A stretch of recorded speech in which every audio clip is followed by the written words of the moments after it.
Hello दोस्तों, ये है हमारा घोड़ा राजवंत। इसका सायर है राजरूप और ग्रैंड सायर राजहंस, जैसा कि हमें बताया गया है। ये अभी मिल्क टीथ है और हाइट 61 से थोड़ी ज़्यादा होगी। उम्मीद है कि ये थोड़ा बहुत और बढ़ जाएगा। अभी तक तो ये स्टैलियन है। यही हमें बताएगा कि ये स्टैलियन रहेगा या गेल्ड होगा। बहुत सारे दोस्त इस बात को बहुत माइंड करते हैं कि घोड़ों को गेल्ड क्यों किया जाता है।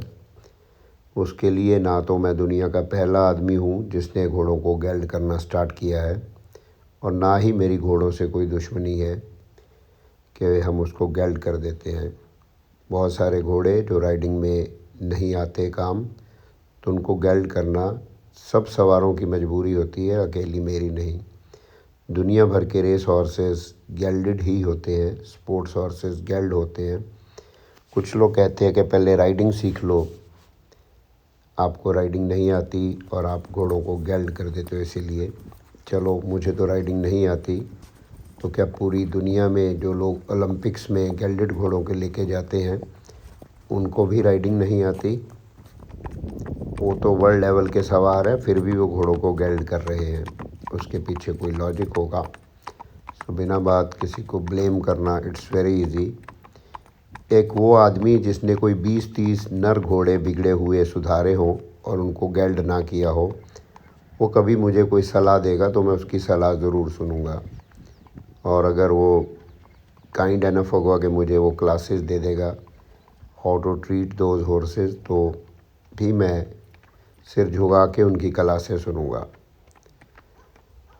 जेटी भाई इस घोड़े को एक साइड के पैरों से चलना सिखा रहे हैं। एक साइड के पैरों से जब घोड़ा चलना लग जाएगा तो घोड़ा चाल में अच्छा चलेगा। हमें तेज़ चाल का ना तो शौक़ है ना उसका इल्म है। बस ट्रॉट रुक जाए और घोड़ा आपका चाल में चले, उतना हमारे लिए सफिशेंट होता है। ये घोड़ा बिल्कुल ग्रीन नहीं है। इसके ऊपर एक सवार है सरदार गुरमेल सिंह। उन्होंने कोई 3-4 दिन या 3-4 बार इस पे वो बैठे हैं, तो इसका काफ़ी सारी चीज़ें ये घोड़ा ऑलरेडी सीखा हुआ है। मगर फिर भी हम एक नए घोड़े को बिल्कुल ग्रीन हॉर्स की तरह ही यूज़ करते हैं, उसको हैंडल करते हैं और अपने तरीके से उसको थोड़ा बहुत सिखा लेते हैं। आज इसको ये वेस्टर्न सैडल पहली बार पहनाई गई है। उससे पहले जो सवार थे वो इसके ऊपर सैडल पैड लगा के ही बैठ जाते थे, मगर हम लोग बिना सैडल के नहीं बैठ सकते। आप नोटिस करेंगे कि घोड़ा एक साइड के पैरों से चलेगा और इसी में से धीरे धीरे जो अच्छा सवार है वो चाल को निकाल लेता है। अब कई सारे लॉजिक है कि घोड़ों को चाल में भी नहीं चलाना चाहिए, इससे घोड़े के पैर ख़राब हो जाते हैं। तो मुझे लगता है कि ये सब की अपनी अपनी समझ है, और किसी भी घोड़े को अगर गलत तरीके से चलाया जाए तो भले वो ट्रॉट कैंटर में भी उसके पैर ख़राब हो सकते हैं। और बहुत सारे घोड़े बहुत उम्र तक चाल चलते हैं फिर भी उनके पैर ख़राब नहीं होते। वैसे भी हम लोग तो चाल में स्पीड में घोड़ा नहीं चलाते। फर्स्ट टाइम ज्ञानाराम जी को बैठाया गया है और घोड़ा बैठने में जो तेज़ी करता है उसको हम जल्द मिटा देंगे और ये प्लेटफॉर्म के साथ लग के भी चढ़ा लेगा। अभी भी ये ऑलरेडी प्लेटफॉर्म के साथ लग के चढ़ाता है, अगर हम कोई रिस्क नहीं लेना चाहते, क्योंकि घोड़े को एक बार बिना मतलब के खड़े होने की आदत पड़ गई या उसको बिना रुके सवार को भागने की आदत पड़ गई, वो आते दोबारा जल्दी नहीं छूटती हैं।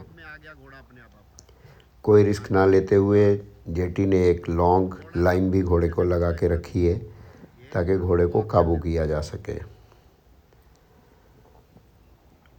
करीब 10 दिन जेटी भाई इसको इन हैंड ट्रेनिंग देंगे, नीचे से इसकी चाल सेट करेंगे, फिर उसके बाद हम लोग इसके ऊपर बैठेंगे, तब इसको चाल चलाएंगे। एक बार जो घोड़ा रुक के सवार को बिठाना ही नहीं चाहता, वो आगे भी कोई मज़ेदार सवारी नहीं रहती। और कई जगह आप लॉन्ग राइड पे जाते हो तो उसमें भी अगर घोड़ा आपको चढ़ने नहीं देता तो ऊपर चढ़ना आपके लिए काफ़ी थका देने वाला काम हो जाता है। गेल्ड घोड़े रखना हमारी एक ये भी मजबूरी है। अगर तो आपको अकेला स्टैलियन राइड करना है शायद आप उसको स्टैलियन रख सकते हो, मगर हमारा ग्रुप राइड का जो एम है उसमें गेल्ड हॉर्सेस बेस्ट हैं, क्योंकि स्टैलियंस दूसरे घोड़ों को देख के या दूसरी घोड़ियों को देख के अपना नरपुना दिखाते ही दिखाते हैं। अगर आप अकेले घोड़ा चलाते हो and you are brave enough, you are trained enough, तो आप घोड़े को गेल्ड मत कराओ, मेरे पीछे बिल्कुल मत लगो। और मैं कभी भी किसी को नहीं कहता कि घोड़े को गेल्ड कराओ, ये मेरी अपनी चॉइस है उन घोड़ों के लिए जो ऑलरेडी हम बिगड़े हुए खरीदते हैं। और अगर घोड़ा बिगड़ा हुआ नहीं होगा, वो काम रहता है और उस स्ट्रेस को हैंडल कर लेता है, तो उसको हम लोग बिल्कुल भी गेल्ड नहीं करते हैं। ये घोड़ा सवार के बैठते ही भागने की कोशिश करता है, इसकी आदत को हम जल्द मिटा लेंगे। वैसे दिलेर की आदत तो वो अभी तक मिटी नहीं है, शायद इसकी आदत को हम मिटा पाएँ।